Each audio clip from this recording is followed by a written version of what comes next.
అఖిల భారత ప్రజాతంత్ర 14వ జాతీయ మహాసభలు పోరాటాల గడ్డైనటువంటి తెలంగాణ రాష్ట్రంలో జరుగుతున్నందుకు తెలంగాణ రాష్ట్రంలో ఉన్నటువంటి మహిళా సోదరీమణులు, ప్రజాతంత్ర ఉద్యమకారులు ఎంతో గర్వంగా ఫీల్ కావటం అనేది జరుగుతూ ఉన్నది. ఈ మహాసభ అంటే ఏదో ప్రతినిధులు కూర్చొని కొన్ని విషయాలు మాట్లాడుకొని నూతన కమిటీని వేసుకొని వెళ్ళటం కాదు, బహిరంగ సభ జరుపుకొని 4 మాటలు చెప్పి వెళ్ళటం కాదు. వీళ్ళు ఇక్కడ మహాసభ జరుపుతున్నారంటే దేశవ్యాప్తంగా మహిళలు ఎదుర్కొంటున్నటువంటి సమస్యలపైన ఒక బలమైనటువంటి చర్చ జరుపుతారు.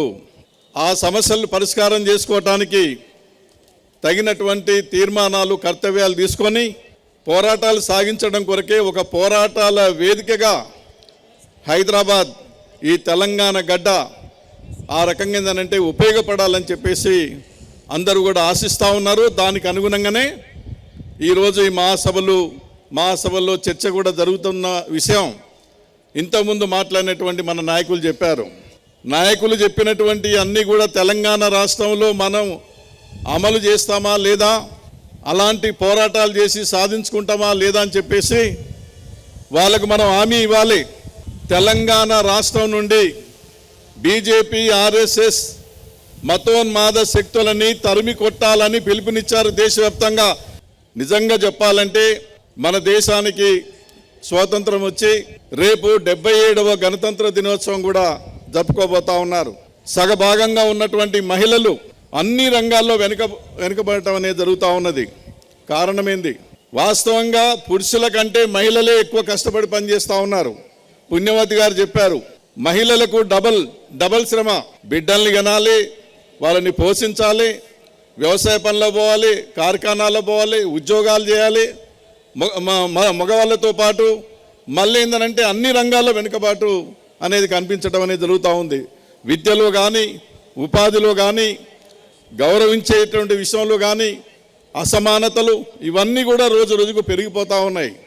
దీనికి కారణం ఏంటంటే నాటి నుండి నేటి వరకు కేంద్రంలో, రాష్ట్రంలో ఉన్నటువంటి పాలక వర్గాలు అవలంబిస్తున్నటువంటి దివాలా కోరు పనికి వాళ్ళ విధానాల వల్లనే, స్త్రీల పట్ల వివక్షత చూయించటం వల్లనే, పాలకుల నిర్లక్ష్యం వల్లనే ఇవాళ సగభాగంగా ఉన్నటువంటి మహిళలు అన్ని రంగాల వెనుకబాటుతనానికి కారణం తప్ప ఇంకోటి కాదు.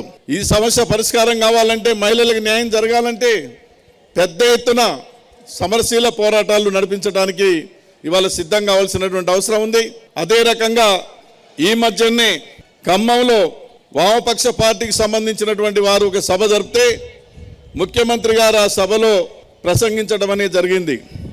మీరు ఉద్యమాలు చేయండి, ఉద్యమాల ద్వారా మీరేదైతే చెప్తున్నారో వాటినే మేము అమలు చేస్తున్నాం, అవి పరిష్కారం కావటానికే జీవోలు, చట్టాలు తెస్తున్నామని చెప్పి అంటా ఉన్నారు. ముఖ్యమంత్రి గారికి కూడా ఈ వేదిక నుంచి మనం తెలియజేస్తా ఉన్నాం, మీరు మహాలక్ష్మి పథకం ద్వారా మీరు 6 గ్యారంటీ పథకాలు ప్రకటించారు ఎన్నికల ముందు. మహాలక్ష్మి పథకం ద్వారా నెలకు 2500 రూపాయలు ఇస్తామని ప్రతి మహిళకు చెప్పారు. ఇప్పటికీ 2 సంవత్సరాలు అవుతున్నా కూడా అది అమలు కావటం లేదు. మీకు ఏమాత్రం చిత్తశుద్ధి ఉన్నా కూడా మహాలక్ష్మి పథకం 2500 ప్రతి మహిళకు ఖచ్చితంగా ఇవ్వాలని చెప్పేసి కూడా ఈ వేదిక నుంచి ముఖ్యమంత్రి గారికి తెలియజేస్తా ఉన్నాం. ఇవ్వాలా లేదా చెప్పండి అమ్మా, 2500 ఇవ్వాలా లేదా? పేదలకు ఇళ్ల స్థలాలు, ఇండ్లు ఇవ్వాలా లేదా? పెన్షన్లు ఇవ్వాలా లేదా? బీజేపీ వాళ్ళని తరిమి కొడదామా లేదా? మహిళా సమస్యల పైన పోరాటాలు నడుపుతారా లేదా? ఇక్కడ కూర్చున్న ఇంతకుముందు అమ్మలు చెప్పినవి అన్నీ కూడా తెలంగాణ రాష్ట్రంలో పరిష్కారం కావటానికి బలమైన పోరాటాలు ఈ మహాసభ తర్వాత చెయ్యాలి.